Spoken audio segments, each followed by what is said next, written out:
السلام عليكم. لا تنسوا الإعجاب بالفيديو والاشتراك في القناة تشجيعا لنا لنستمر بنشر المزيد إن شاء الله. السلام عليكم ورحمة الله وبركاته. زي ما قلت لكم في الفيديو اللي فات ان احنا نعمل الحلقة دي عن اصلاح منفخ تويوتا.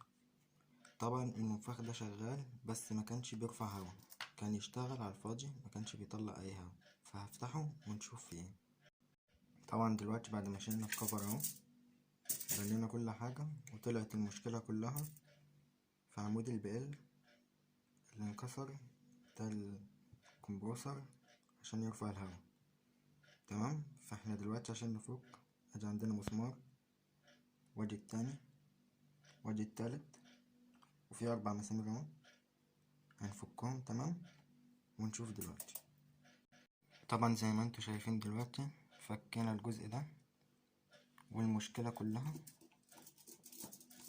في العمود ده. زي ما انتوا شايفين كده ده مكسور، فعشان كده الجزء ده مبيقومش بعمل. فكل اللي احنا هنعمله هنفك البنز ده ونطلعه ونشوف هنلحمه ازاي.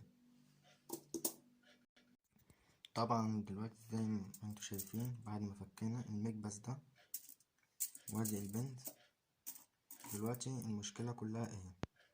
فهقول لكم دلوقتي على طريقة مهمة جدا لازم تعرفوها عشان تلحموا حاجات زي دي. ده طبعا زي ما انتوا شايفين ألمونيوم، فما ينفعش يتلحم بحديد ولا نحاس، فاحنا هنعمل طريقة كده وان شاء الله هتنفع معانا. دي يا جماعة الأدوات اللي احنا هنستخدمها، هشرح لكم ازاي تستخدموها. دول صباعين اللي بيتخلطوا فوق بعض، تمام، وده صباع أمير، ودي سلكة معين. أول حاجة هنستخدمها ورقة الصنفرة دي، هنصنفر الجزء اللي احنا هنلحم فيه، تمام، مكانه عشان اللحام يمسك فيه. تاني حاجة والكتير من الناس ما يعرفوهاش ان احنا هنعمل الصنفرة دي بسلكة المواعين، هتنزل ألمونيا. تمام، الألمونيا دي هنحطها ونعجن عليها، فبعد ما المعجون يمسك هتديك ثبات وعمر أطول للمعجون. فهقفل دلوقتي وأوريكم هنبشر الألمونيا ازاي. طبعا زي ما انتوا شايفين دلوقتي بعد ما بشرنا الألمونيا لزقنا البيل ده في بعضه باستخدام الأمير، وحطينا السيخ ده عشان لما نلحم يكون المجلة اللي هيمشي فيها الكرنك زي ما هي، تمام، مبقاش في زيادة عليها وتضايق تشغيل الموتور. تمام، هلحم دلوقتي قدامكم وهوريكم النتيجة النهائية ان شاء الله. طبعا زي ما انتوا شايفين دلوقتي كده ده الشكل بعد اللحام. دلوقتي احنا هننتظر لما يتم التفاعل وينشف، وهوريكم النتيجة النهائية ونجربه مع بعض ان شاء الله، وهوريكم طريقة التقفيل. طبعا زي ما انتوا شايفين دلوقتي بعد ما اللحام نشف باقي بس شوية زيادات هنشيلها بالصاروخ وهسويه وهوريكم هيبقى الشكل النهائي، وهنركب ونشوف مع بعض. طبعا دلوقتي زي ما انتوا شايفين ادي النتيجة النهائية من حاجة بسم الله ما شاء الله ممتازة، يعني عن الشكل اللي كان في الأول. وهنا نيجي عند نقطة، فكرة الألمونيا اللي بتتحط على المعجون مش عشان تلحم حاجة ألمونيا بس، لأ، عشان تلحم أي حاجة، وهتديك ثبات وقوة تحمل أعلى. دلوقتي ده المكبس، عندك ناحية عادية، تمام، والناحية التانية مشرشرة. انت هتيجي تدخل من ناحية مشرشرة كده،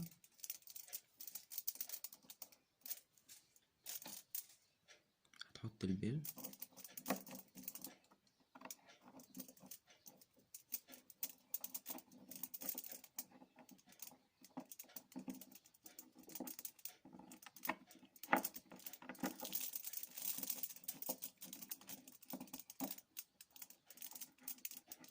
معلش يا جماعة عشان زي ما انتوا شايفين انا بصور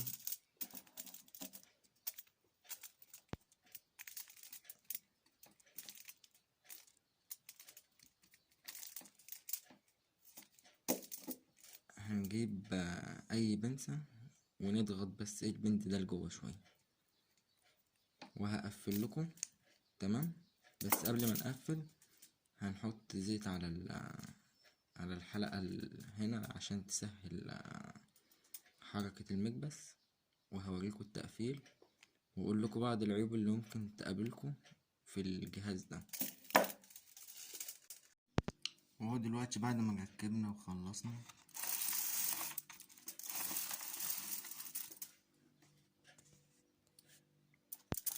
ادي الكرنك شغال قدامكم دلوقتي اهو، والبيل سليم مفيهوش اي مشكلة خالص اهو.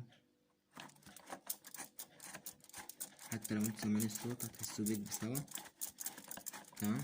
قلنا هنتكلم عن بعض المشاكل الكتير، وانا بقول كتير عشان احنا مع كلنا عارفين ان الجهاز ده اللي مرفق بتويوتا بنبقى عارفين كلنا ان هو بيبوظ قبل ما يشتغل. تمام. فمن اهم العيوب ان ممكن يكون الزرار بتاع التشغيل ده بايظ، او سلك من السلوك ده بيكون فالت، او سلك من السلوك دي بيكون بايظ اصلا وبيوصلش. فانت افضل طريقة عشان تكشف على الجهاز ان انت هتجيب جهاز زي ده وهتعمله على الوضع ده. تمام. واول ما يوصل معاك هتلاقي الجهاز بينور ويصفر بالطريقة دي، تعرف ان السلك سليم. تمام. فانا مش هجرب عشان انا زي ما قلت لكم ان الجهاز ده كان سليم وشغال بس ما كانش بيرفع هوا عشان المشكلة اللي كانت موجودة عندنا هنا. ارجو ان يكون الفيديو عجبكم، ويا ريت لو الفيديو عجبك ما تستخسرش فينا اللايك وتشترك في القناة لو انت لسه مشتركتش. هقفل. تمام. وهشغله واوريلكوا هو بيرفع هوا ان شاء الله. ودلوقتي يا جماعة ده بعد ما قفلنا الجهاز هنجربه قدامكم دلوقتي وتشوفوه هو بيضغط. حط بس المية دي بعيد بس شوية عشان ايه متطرطش على الجهاز.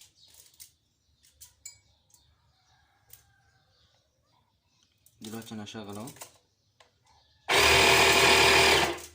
تمام كده الجهاز شغال مفيش اي مشكلة.